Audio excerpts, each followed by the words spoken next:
Yay. We are live on Facebook. Yay. Hi, Erin. Hey, how you doing, friend?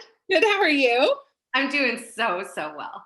I'm so glad. So I'm going to introduce you, and then I am going to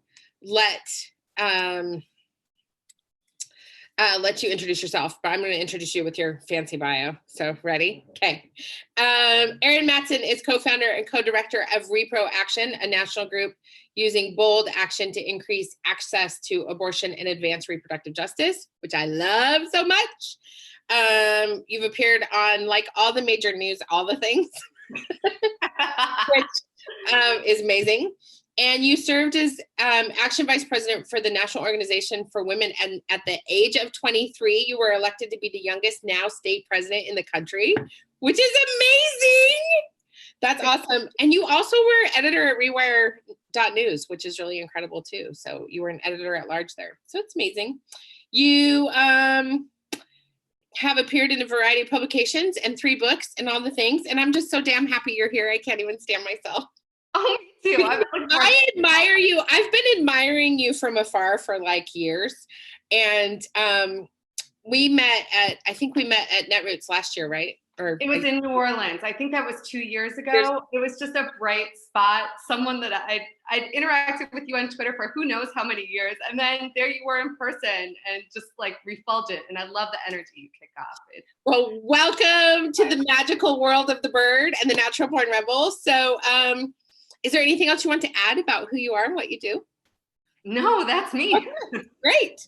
So the first question I have for you is what drives you to continue your work in the face of obstacles? And before you answer that, let me tell you these questions came from my followers on Facebook. So I said I was going to do this feminism series, and I asked them what they would want to know from the people I'm interviewing. So this is all their questions. And then I get to ask you 3 mystery questions at the end. So yay. But what drives you to continue your work in the face of obstacles? Because you've run into a few. Right. So no doubt about it that if you work in reproductive health, rights, and justice, these are hard days to be doing the work. No question. We've got 5 conservative justices that are on the brink of overturning Roe v. Wade, and with or without it, access to abortion is in a pitiful place in the country, and people are already going to jail for abortion and miscarriage. So really hard work. For me personally, what keeps me going is connecting to my inner purpose and motivation. Mm-hmm. And it's fitting that we're meeting here in the middle of National Eating Disorders Awareness Week, because that really is what drives me to do the work that I do. So if you don't mind going down a little bit of a story. Yes, please talk about that. Cool.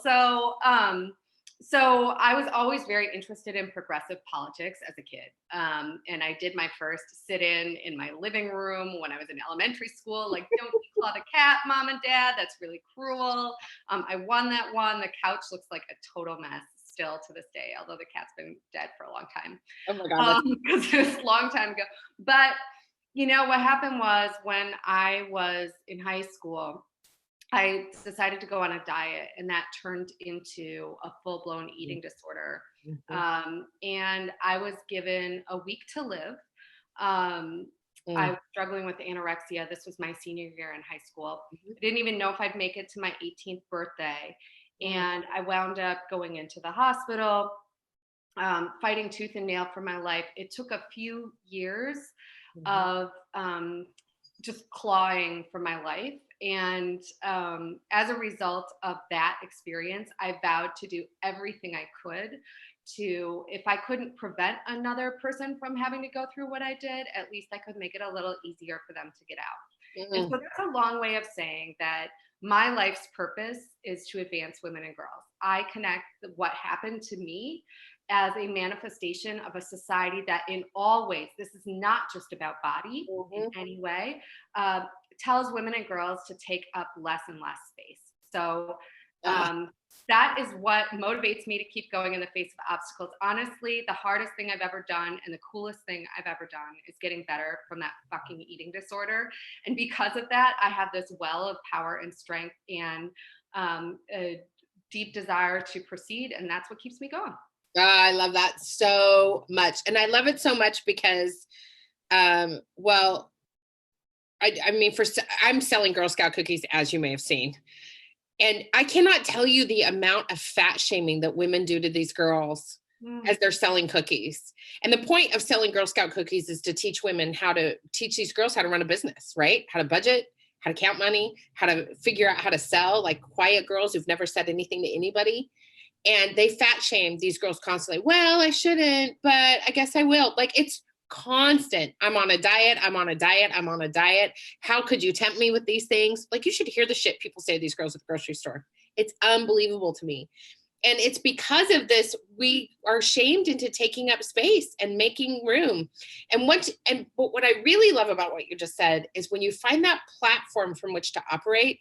Mine is also women and girls. Like, if I am not just helping women and girls survive, but really thrive and live in a world where they are thriving, that's like always the platform from which I launch.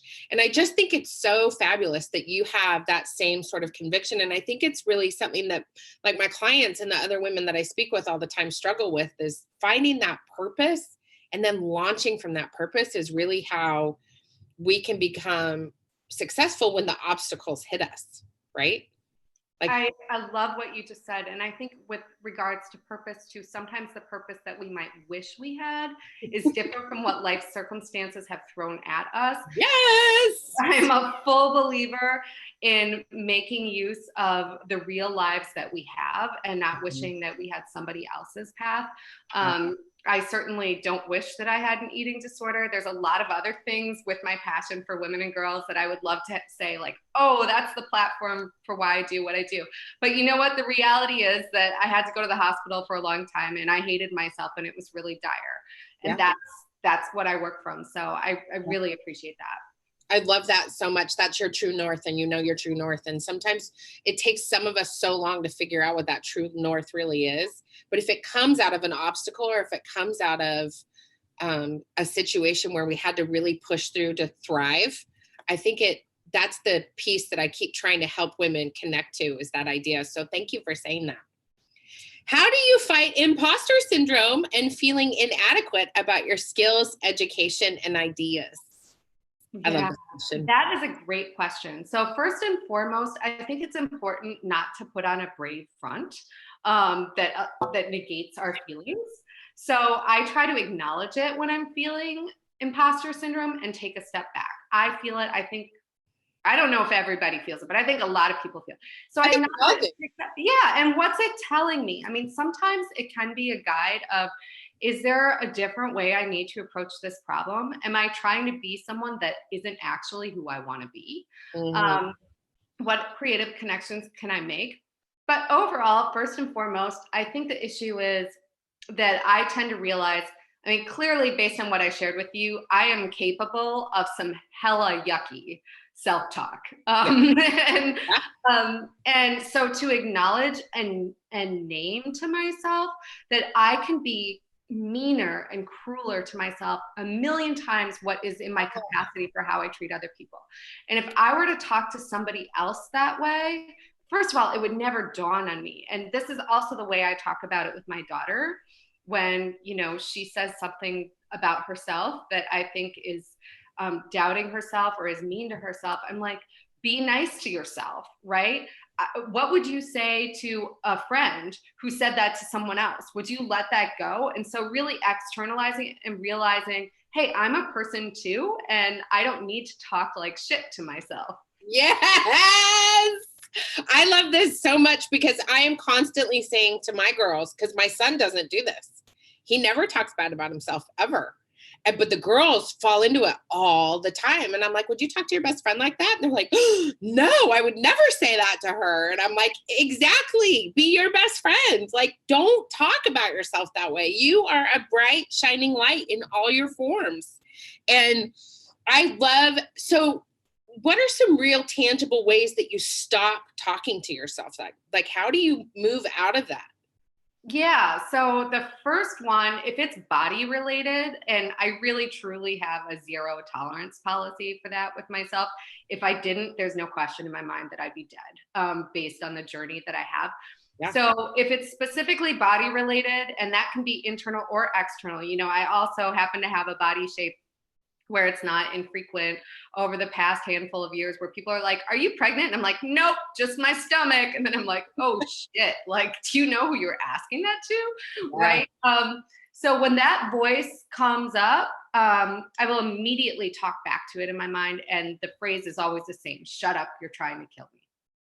Woo, good one. Yep. So that's just kind of like a mic drop if it's body related.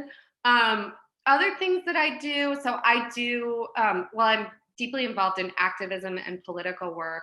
I've always had two identities, really, both as an activist and then as an artist. And I do identify as an artist. I love to dream and create, and writing is really important for me. So writing will often help me process whatever's going on, and so I can move through that. And then another thing that I do is I connect self-love with the work of my life. I mean, I have truly become, at this point, as a feminist activist and a leader as well, based on my political beliefs, it is just simply incompatible for me to do the work that I do and to crap on myself.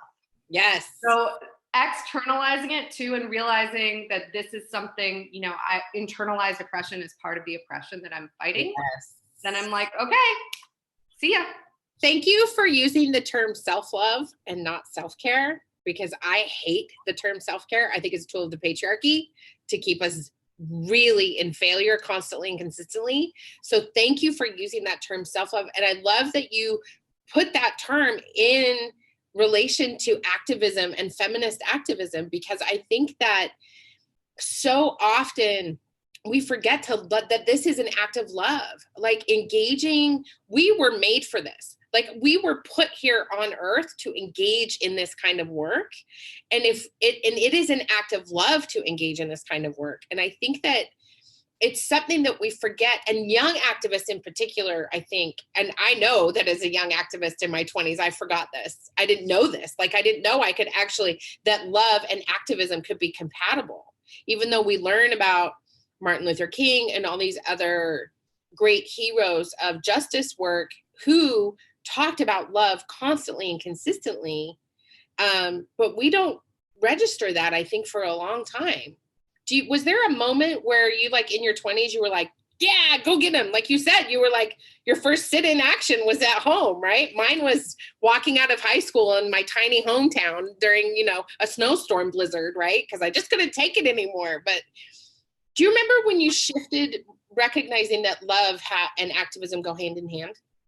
Yeah, that's a great question. I don't know that I've explicitly, you know, there's like a lightning bolt moment for the activism and love and self-love. I've always felt the power in direct action. I am never happier than when I'm sitting there in direct action. I actually like envision my legs like rooted tree trunks, you know, with the branches going into the ground. When I am standing on a street corner holding a sign, I am doing literally with my body, you know, where my beliefs are and what I think needs to happen. I'm reaching people outside of my bubble, you know, even social media posting my writing. Now, granted, there are people who read things I write who would never talk to me in person, but there's still so much filtering online. And so when you're out taking direct action, there's so much power in direct action, in collective action. And so that's something I've connected just throughout my time. And it's been a joy to learn from others and be in community. I think that's another piece that I really like about direct action. It's like the community, that we have power. Like, we're not nobodies, we are somebody. We can so I find that really powerful. I've got to write that down. Learn from action and be in community. I love that. That's delightful, and I don't want to lose it. That's good stuff. So you mentioned that this moment where you like had your first sit-in, but do you have any other definable moments in your journey? I know you've always been this way, but have you had definable moments in your journey where you were like, okay, I'm going to go to the next thing? That's a good question. When you say the next thing, you mean like do you have definable moments where you were like, oh, Okay, it's time for me to transition into something new. Oh, heck yes. Oh, so many. I can tell you two that were very influential to bringing me to the point where I wanted to co-found Repro Action, and what I identified as a glaring need for an institutionalized left flank that took no prisoners with regards to abortion access and reproductive justice. I love that. The first was, so I was Action Vice President at Now during the passage of Obamacare, which is it's a great law. The sausage making of it was pretty gross. It was so awful, wasn't it? I was lobbying for Planned Parenthood in Utah then. Oh, it was so grody. And so I was in Washington then, and at the time, on this tier of Washington groups where, I was in the room where we had this meeting in the Capitol basement with the Congressional Pro-Choice Caucus, and we were told to get in line and proactively offer abortion restrictions like that would make the antis satisfied. And of course it wasn't. It was like a floor from which they came and put more and more abortion restrictions into the law. And I watched not just how elected officials did it, but then also the groups would get into line. And so, then Bart Stupak introduced this amendment that would have just eliminated insurance coverage of abortion at a time when— I remember this. Oh, it was so nasty. I love that you're bringing it up so we that's the record point for me. And so I like the first meeting, like all the groups got together and it was like hair's on fire. We got like poster boards on the wall. I'll do this. Like, we're going to burn it all down and make it stop. Second meeting, I go in and there's like these pre-printed agendas on the table. There's always like a meeting before the meeting in Washington. Right. I was never in that type of meeting, right? Right. But it just said on top, pass healthcare reform, and on the bottom it said stop Stupak. And I looked at it and I was like, we just lost you. The moment that people who are advocating for abortion access, which is controversial, put it behind something else, we're done. And so, between like sitting in and literally like taking the notes with leaders from elected officials from the left, as well as women's groups, on a meeting about recruiting young women, where I was the only young woman in the room and I was taking notes and they were all opining, and it was like, what? This is cray. That was one catalytic moment. Another one, and this one really impacted me. So as we mentioned, I've been into activism my whole life. And so that, sit-ins in my living room, but also phone banking for candidates. I started doing that when I was 13 for what would have been Minnesota's first woman senator. It took a while to catch up, but did that, and rallies, door knock, like all of the things. But, when I was also in Washington with the National Organization for Women executive officer position. So this was also during the time of Don't Ask, Don't Tell repeal. And there was this big rally outside Freedom Plaza. And at the time, Congress was like putting together some frankly bullshit bill to put together a study of the impact of letting everyone be in the military. I mean, just ridiculous, right? It's like a stall tactic. Yes. And there was a big rally, and it was organized by the largest LGBTQ rights organization. There was like a pretty glass podium. Kathy Griffin was emceeing, cracking jokes. And I remember that. Oh my God. It was just such a thing. And like, I think that, sort of like the pageantry of activism, there's that. By the way, we in the LGBT community love the pageantry of activism. Right. But there's okay, there's the pageantry, and then there's also like the surgical, like, okay, somebody's got to come in and be the hammer and get this done. And so Lieutenant Dan Choi goes up on stage. At this point, he'd already been and come out on Rachel Maddow, was kicked out of the military. He goes, "This is not funny. My life is not a joke. I'm going to the White House, and who's with me?" And everyone in the crowd was like, oh, shit. There were like ripples, and people in Now were looking at me because I was in this leadership position. We were about to have some kind of internal meeting about something that was frankly totally unimportant. And I'm like, we are not going back to the office. We are going to the White House. That is the most important thing happening today. And that was the first time that LGBTQ activists chained themselves to the White House fence. Those of us on the side were, talking to the police and chanting, "Bring waters to the troops." It was a really hot day. And that really solidified for me in my mind. For so long, I had seen the women's movement behaving as a ladies' auxiliary of the Democratic Party, Yep. and clutched by something that I invented a word for this, electionitis, like this belief that if we can just get through the next election cycle, like then it's all going to be cool. So, like if we defeat this guy who says that rape is awesome because then you get a baby and that's God's plan, like somehow everything else will fall into place. And I'm not saying that elections aren't important. It's not important to defeat bigots and all of those things.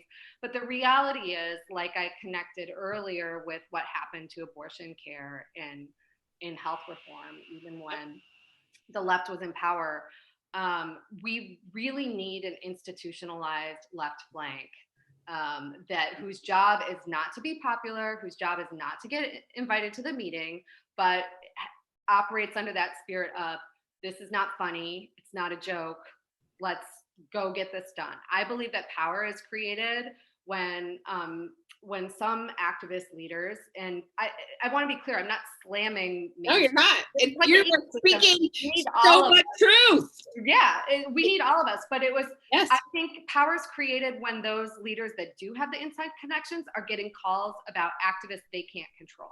Yeah. And I count myself in the activists that can't be controlled. I love this so much for like 100,000 reasons. First of all, I love electionitis because I'm so fucking sick and tired of hearing someone be like, it's okay, we'll be fine, it's just gonna take another election. No, we're talking about 50 or 60 years of shit that we're gonna have to clean up. I'm 46 this year, right? So I'm like, well, guys, I guess it's up to you because I'm not gonna live to see this, right? It is not just about the next election. And I get so tired of that. And the other thing I love about what you just said about being like people getting phone calls about you, I love it so much because I mean, my whole mission right now is to help people who are rebels, natural born rebels, but particularly women who are natural born rebels, who've been silenced and had their voices silenced, find their voice again so they can engage in their own personal acts of rebellion in whatever form that is. And one of the things that I love about you, Erin, is that every good social movement has a radical faction. Without Malcolm X, Martin Luther King would have looked like an extremist. Without the National Women's Party, NASA would have looked like extremists. Without Act Up, Fight AIDS, we never would have had what we have now in the LGBT movement. And I think that it is so important for people to remember, because I hear this especially from women that are older than me. I'm kind of in the middle because I'm almost 46, right? These women who are older than me are like, well, can't these activists like do something else and be a little quieter? And I'm all, no, we need them. Like, we need you, Erin, shouting from the rooftops. And I especially love that you advocate for reproductive justice, because that's not just about reproductive health. And that encompasses not just, one of the things that I've been working on is really connecting people with this idea that the being pro-choice versus pro-life eliminates the opportunity for a conversation about what justice looks like.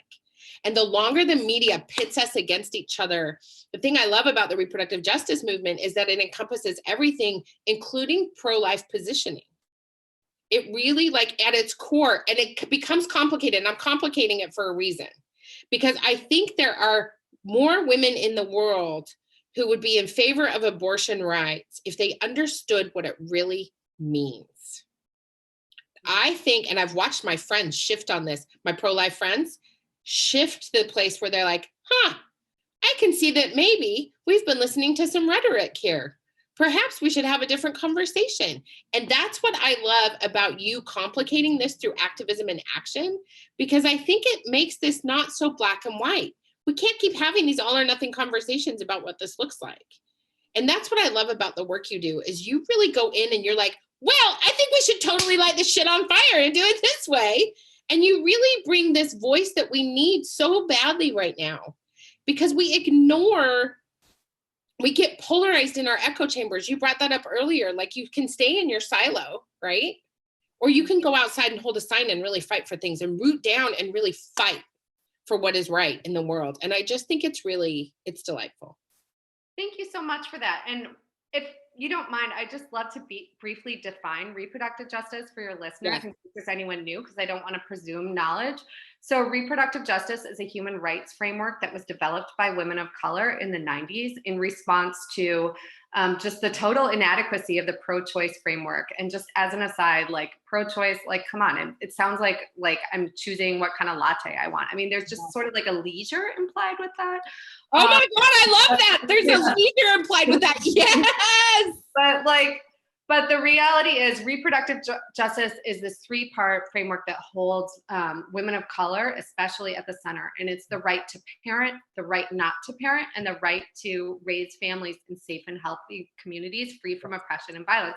So it is this much bigger framework. Yes, reproductive justice is all in on abortion access, but it's not merely like a replacement for pro-choice, right? It also is like, let me have my babies and give me the prenatal care that I need, and make sure that we address the maternal mortality crisis that's facing Black women in this country. And that we're not criminalizing women for having miscarriages. Oh boy, yeah, and that's already happening in this country, and it's going to keep getting worse. And that's why, to weave it back to the focus, I think, of what you want to talk about today, it's so important for us to root into our activism and root into ourselves and gear up. I mean, I don't have like a Pollyanna, like, oh, it's all going to be great. No, I mean, the reality is it's going to keep getting worse before it gets better. But I believe so deeply in my heart that we are going to win. And I know that we can win. And I know it is possible. I believe even that we can make it socially unacceptable to identify with an anti-abortion position within 10 years. And I know that sounds absolutely bananas, so I'm going to say it one more time because this is what I'm working towards. Yeah. We are going to make it socially unacceptable to identify with the anti-abortion position within 10 years. We can absolutely do this. And if you look at other social movements, including our LGBTQ brothers and sisters, and how much has changed in 10 years, we can certainly do this. So the law is going to get really yucky. More people are going to go to prison. And I'm sad to say that, but we just got to keep plugging. Well, and I think the thing that's really important about that too, and this actually goes into this, my next question about what are your habits and your techniques to counter negative self-talk? Because we need to be able to speak to ourselves positively. And I know you mentioned how when it comes to your body, how you talk yourself out of that. But when you're talking about engaging in feminist action and the work that you do on a regular basis, and even in your creativity, because I know for me as a writer, when I'm doing my art and when I'm in the middle of writing, there's always that voice who's like, this is dumb. Nobody's going to read this. What are you thinking? Like, how could you even be saying these things? So are there some techniques that you use, like 2 or 3 specific techniques that you use to get through that negative self-talk when you're engaging in either your art or your activism? Yeah, I mean, it's a little cyclical because even in art, so then if I'm trying to write something else, like I'll actually just write about like the negative self-talk and be like, okay, well, let's work on that. Let's dive into that. I'm a person who, like, when I have a negative emotion, I think of it like an orange. I like to just squeeze the juice until it's like a pulp and then boom, it's gone. And so I don't try to pretend like it doesn't exist. I just lean in hard and try to get to the bottom of it. I'll also try to reflect, like, what else is going on right now, Erin? Like, are you getting enough sleep right now? Have you been eating well, right? Like, there's really some concrete. Do you need to get outside? I mean, it's very easy to succumb to workaholism and movement, and that's something I've had to work on. And I've gotten a lot better. And I've come to realize that actually taking a break fuels productivity in a way that continuing to work does not. Yes, I love that. I love that so much. That's going to be helpful for so many people who listen to this live so much. What is the most misunderstood myth of the word feminism, in your opinion? Okay, so before my volunteer life, which was feminist activism, took over my professional life, I was actually an advertising copywriter. And so it is with particular interest that I observe, participate, and negate this stupid rebrand feminism conversation that continues to come up in new ways, whether it's feminism or abortion or whatever. Okay, look. So I think the myth that exists is that if we somehow like leaned away from the so-called controversial parts of feminism that address racism or gender identity or class or reproductive rights or don't say abortion, like that, if we were to just kind of put those things over to the side, that there is a so-called non-controversial women's movement or feminism, or give it a new label, that there's like this non-controversial feminism that just everyone would magically adopt. And I think that is just such a load of crap. And the fact is that, first of all, feminism is intersectional and it is indivisible. So if we want gender equality, we got to lean into all of that stuff, right? And you're not going to have it without it. Yeah. But I also think, you know, if we think we're going to repackage it, the fact is these so-called less controversial things are actually just as controversial, because that's the damn controversy. The controversy is, should people have gender equality or not? Should women be equal or not? Should we be defining people based on the genitals they're born with and giving them a set of options and opportunities in their lives? Should we be defining people on the basis of the color of their skin and their sexual orientation? I mean, that is the basic fundamental question. So no, it's not like, for instance, just to toss out what they think are these sanitized ones, like pay equity, for example, or sexual harassment, that suddenly the bigots are going to be fine with that. No, that's not true. We need to fight for all of it at once. And we also need to just embrace and accept that feminism is deeply controversial, because we are fighting up against some of the deepest oppression that has always existed. Yes, I love it. I love it. Okay, here's your bonus questions. Are you ready? Yep. What is the most important thing people need to know about abortion and reproductive justice in 2020? Ooh, that's a good one. So I think the most important thing that people need to know right now is brush up on self-managed abortion with pills.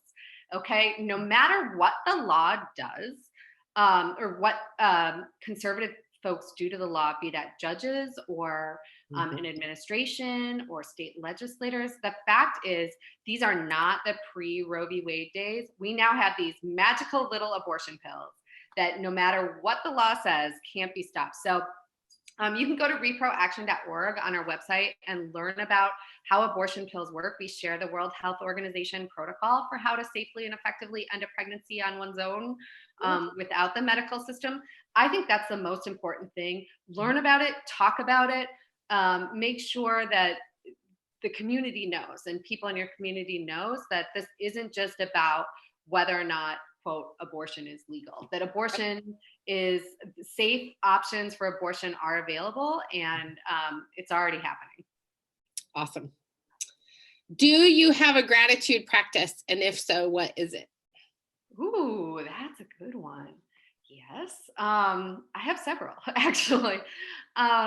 So I actually start each day writing down the date and something I'm grateful for today. And sometimes it's like the biggest thing in the world, and sometimes it's super small.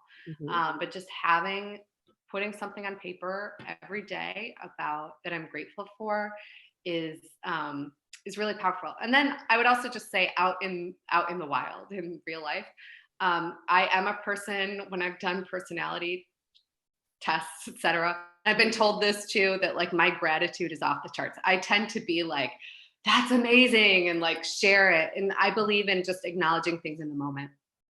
Awesome. I love it. And the last question I have for you, I'm asking everyone these last 3 questions, by the way. What is your niggle feeling, like your gut feeling, your niggle telling you about what's next? What's next? Just, and you mean that, and I can take that any way I want.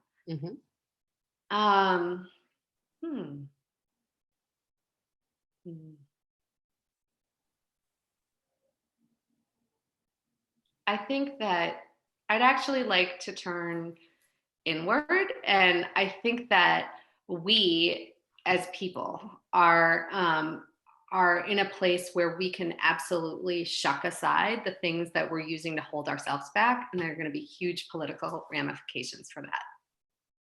Nice. That's awesome. Yeah. I love that. Thank you so much for being here with me, Erin. Yeah, thank you. I really had fun. Yeah, it was really fun.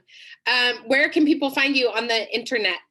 Oh, I'm all over the internet. So I am Erin to the Max on Twitter, on Facebook, on I have a blog, erintothemax.com. I also would love for you to check out Repro Action's work, reproaction.org, Repro Action on Facebook, Twitter, and Instagram. Oh yeah, I'm on Instagram as Erin to the Max too. I think there's so many things. Like I have a blog that unfortunately, like the world has gotten worse since the Trump administration took hold a couple of years ago. I used to run this Tumblr, white guys doing it by themselves. It still exists, but now like they're so unself-conscious about it that it's just kind of like NBC every night. Yeah. Yeah. Totally. And do check out Repro Action, y'all, because I'm telling you, there's just some really glorious work happening there. And we will be back next Wednesday with another amazing guest to talk about my feminism series. And Erin, thank you so much. I just really appreciate you being here. Thank you. Super fun. Yeah.